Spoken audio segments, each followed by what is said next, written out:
Hello दोस्तों, नमस्कार, सुप्रभात, गुड मॉर्निंग दोस्तों, सत श्री अकाल, जय हिंद दोस्तों, वंदे मातरम।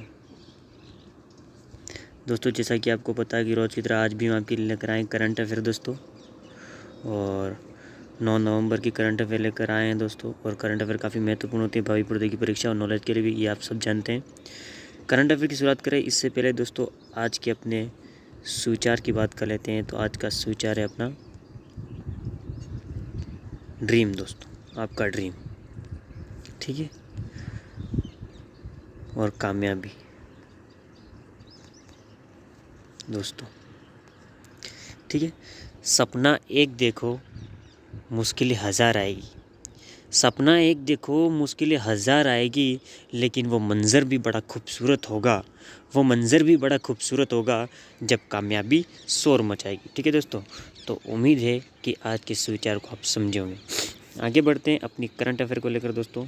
तो पहली जो करंट है दोस्तों अपनी 9 नवंबर की, उसकी शुरुआत कर लेते हैं। राष्ट्रपति द्वारा प्रस्तुत किए गए 2021 के लिए पद्म पुरस्कार, ठीक है। फर्स्ट की बात करते हैं। राष्ट्रपति जो है रामनाथ कोविंद ने 9 नवंबर 2021 को राष्ट्रपति भवन में वर्ष 2021 के लिए पद्म पुरस्कार दिए हैं। और इस सूची में 7 पद्म विभूषण, 10 पद्म भूषण और 102 पद्मश्री पुरस्कार शामिल हैं। जापान के पूर्व प्रधानमंत्री शिंजो आबे, मूर्तिकार सुदर्शन साहू और इस्लामिक विद्वान मौलाना वहीदुद्दीन, ठीक है, वहीदुद्दीन जो हैं खान और अन्य को पद्म विभूषण दिया जाएगा। साथ ही बात करते हैं सेकेंड एडिशन की। तो राष्ट्रपति द्वारा प्रस्तुत किए गए 2021 के लिए जो पुरस्कार है पद्म पुरस्कार, उसकी सेकेंड एडिशन की बात करें तो पूर्व लोकसभा अध्यक्ष सुमित्रा महाजन, गायिका के.एस. चित्रा, प्रमुख कवि चंद्रशेखर कंबार, सेवानिवृत्त सिविल सेवक नृपेंद्र मिश्रा और अन्य को पद्म भूषण मिला। साथ ही पद्मश्री पुरस्कार है वो विजेताओं की सूची में सामाजिक कार्यकर्ता जैसे कि सिंधुताई सफकाल, संगीतकार बॉम्बे जयश्री, ब्रिटिश जो है फिल्म निर्देशक Peter Brook, Greek Indologist Nicolas Kazanas आदि शामिल हैं, तो उनको मिला है। बात करते हैं अंतर्राष्ट्रीय सौर गठबंधन ने लॉन्च करी है COP26 में नई शोध पत्रिका 26 में। तो भारत के नेतृत्व वाले अंतर्राष्ट्रीय सौर गठबंधन ISA ने ग्लासगो में COP26 जलवायु शिखर सम्मेलन में अनुसंधान, प्रकाशन और सूचना विश्लेषण की प्रमुख एल्सेवियर के साथ हाथ मिलाया है। और इसने सौर ऊर्जा के उपयोग पर अनुसंधान को बढ़ाने के लिए एक नई पत्रिका सोलर कंपास लॉन्च करी है, ठीक है। सोलर कंपास दोस्तों, पत्रिका स्वच्छ ऊर्जा तक पहुंच बढ़ाने के लिए नई तकनीक, नीति और आर्थिक विकास को कवर करेगी। साथ ही विश्व दत्तक ग्रहण की बात करें दोस्तों, दत्तक ग्रहण दिवस की, तो वो भी 9 नवंबर को मनाया जाता है विश्व में। और संयुक्त राष्ट्र बाल आपातकालीन कोष यूनिसेफ के अनुसार विश्व भर में 150, ठीक है दोस्तों, 150 मिलियन से अधिक बच्चों को घर की ज़रूरत है। और हैंक फोर्टनर ने 2014 में विश्व दत्तक ग्रहण दिवस की स्थापना करी। और हैंक एडॉप्ट टुगेदर के संस्थापक थे, जो एक एडॉप्शन क्राउड फंडिंग प्लेटफॉर्म है। साथ ही राष्ट्रीय कानूनी सेवा दिवस की बात करें, वो भी 9 नवंबर को मनाया जाता है दोस्तों, ठीक है। हर साल 9 नवंबर को सभी भारतीय राज्यों के प्राधिकरणों में कानूनी सेवा दिवस के रूप में मनाया जाता है। कानूनी सेवा दिवस पहली बार 1995 में भारत के सर्वोच्च न्यायालय द्वारा समाज के कमज़ोर और गरीब वर्गों के लोगों को मुफ्त कानूनी सेवाएं प्रदान करने के लिए शुरू किया गया था। और 1987 का कानूनी सेवा प्राधिकरण अधिनियम जो है वो 11 अक्टूबर 1987 को पारित किया गया था। और ये अधिनियम 9 नवंबर 1995 को लागू हुआ था, ठीक है। पारित कब किया गया दोस्तों? 11 अक्टूबर 1987 को। साथ ही ये अधिनियम जब लागू हुआ वो डेट थी 9 नवंबर 1995, ठीक है। आगे बढ़ते हैं। भुवनेश्वर में आयोजित की जाएगी पहली राष्ट्रीय योगासन चैंपियनशिप। पहली शारीरिक राष्ट्रीय योगासन चैंपियनशिप 11 से 13 नवंबर 2021 तक भुवनेश्वर में आयोजित की जाएगी। और इस कार्यक्रम का आयोजन है वो राष्ट्रीय योगासन स्पोर्ट्स फेडरेशन NYSF द्वारा ओडिशा सरकार के सहयोग से किया जाएगा। पुरुष और महिला दोनों वर्गों के लिए योगासन खेल को खेलो इंडिया यूथ गेम्स 2021 में भी शामिल किया गया है। यूनेस्को की बात करें दोस्तों, विश्व धरोहर की, तो रचनात्मक शहरों के नेटवर्क में शामिल हुआ श्रीनगर भी शामिल हो चुका है। यूनेस्को ने श्रीनगर को रचनात्मक शहरों के अपने नेटवर्क में जोड़ने की घोषणा की है। और श्रीनगर को शिल्प और लोक कला के रचनात्मक शहर के रूप में नामित किया है। विश्व धरोहर में शामिल हो चुका है ये। भारत से श्रीनगर, चेन्नई और वाराणसी संगीत के दोनों यूनेस्को शहर, जयपुर शिल्प और लोक कला, मुंबई फिल्म और हैदराबाद गैस्ट्रोनॉमी में शामिल हो गया है।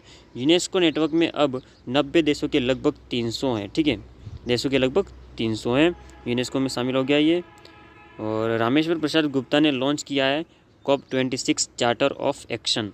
पर्यावरण, वन और जलवायु परिवर्तन मंत्रालय के सचिव रामेश्वर प्रसाद गुप्ता ने COP26 charter of action launch करा है और इसे संयुक्त राष्ट्र framework convention on climate change UNFCCC के तहत 26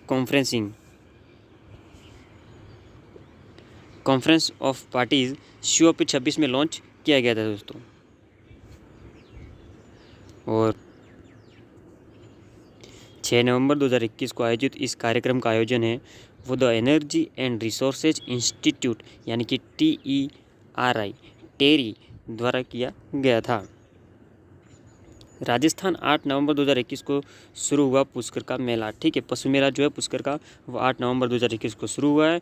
अंतर्राष्ट्रीय स्तर पर प्रसिद्ध और उत्तर भारत के सबसे बड़े पशु मेलों में से एक है ये और 8 नवंबर 2021 को राजस्थान के पुष्कर में शुरू हुआ है।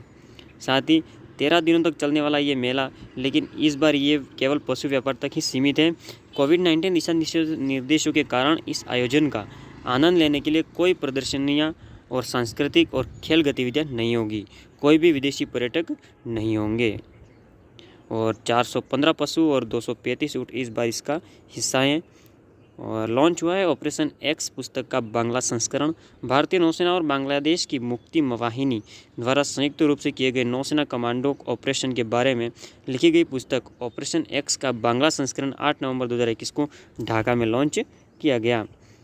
पुस्तक कैप्टन MNR सामंत और संदीप उन्नियंत द्वारा लिखी गई है। पुस्तक को कैप्टन MNR सामंत के व्यक्तिगत नोट्स और भारतीय नौसेना कर्मियों के प्रत्यक्ष खातों में संकलित किया गया है।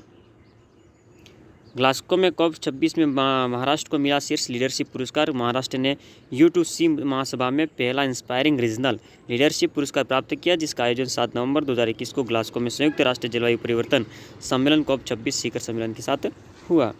इसे 2 अन्य श्रेणियों क्लाइमेट पार्टनरशिप और क्रिएटिव क्लाइमेट सॉल्यूशन में भी उच्च प्रशंसा मिली है। कनाडा में ब्रिटिश कोलंबिया और क्यूबेक ने इन 2 श्रेणियों को पुरस्कार में जीते हैं, ठीक है, ये 2 पुरस्कार जीते हैं। साथ ही KKR की बात करें तो इंडिया के वरिष्ठ सलाहकार के रूप में नियुक्त हुए वयोवृद्ध बैंकर KV कामत।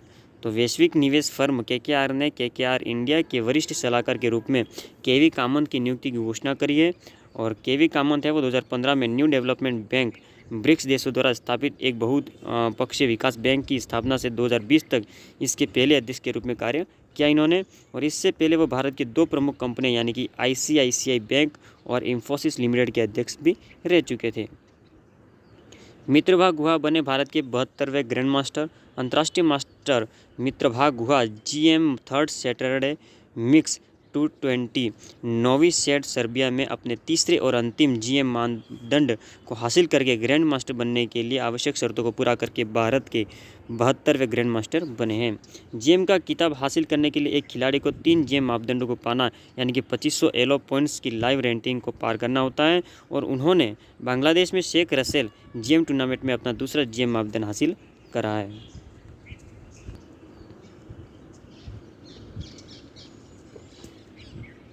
विज्ञान और शांति का अंतर्राष्ट्रीय सप्ताह 9 से 14 नवंबर। International week of science and peace IWOSF हर साल 9 से 14 नवंबर तक मनाया जाने वाला एक वैश्विक सप्ताह है। और ये लोगों को बेहतर तकनीक विकसित करने और अपने देशों में शांति बनाए रखने के लिए प्रोत्साहित करने के लिए मनाया जाता है। पहली बार वर्ष 1986 में मनाया गया था और इसे दिसंबर 1988 के महीने में संयुक्त राष्ट्र महासभा द्वारा विज्ञान और शांति के अंतर्राष्ट्रीय सप्ताह के रूप में घोषित किया गया था। साथ ही पद्मश्री पुरस्कार विजेता कोनेरू रामकृष्ण राव का निधन हो चुका है। JITAM deemed to be universities के पूर्व चांसलर और आंध्र विश्वविद्यालय AU के पूर्व कुलपति यानी कि कोनेरू रामकृष्ण राव का नवंबर 2021 में निधन हो गया। प्रोफेसर राव